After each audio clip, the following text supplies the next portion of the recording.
So I've got another YouTube 3-part series that puts a lot more meat on the bones to this and goes into more detail on ecological dynamics, which is essentially the official name for the games-based approach, which is backed up in lots and lots of research. It's not just fluff, not just something someone's making up, but really quickly, in a nutshell, how this can work and the juniors can learn to develop through ecological dynamics is essentially through the environment. So, best way to explain this is if I've got a task of a hammer and a nail. So here's my nail that I want to hammer into the ground, and here's my hammer.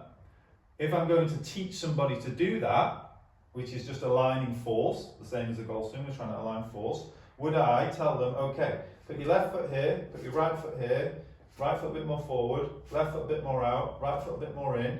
Now you're going to move your hips this way, then you're going to put your hand here, you're going to put your arm here, then to hit it, you're going to move your arm up, you're going to move your shoulder up, you're going to move your wrist up, you're going to put it at this angle, then you're going to move your left arm more down, your wrist down, your shoulder down, your arm's going to go here, you're going to try and hit it. And would you spend a lot of time getting your feet, hips, shoulders, arm, here, and do it? Or would we be clear on the concept, clear on the task, we need to hit this flush, here's a nail, here's a hammer, okay, let's focus on this, and let's do it. And through that, a technique would emerge.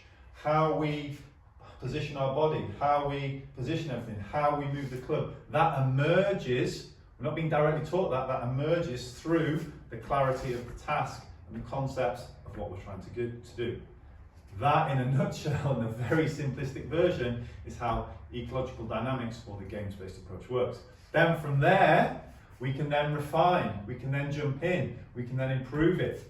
But again, generally speaking, for juniors, that is the best way for them to learn.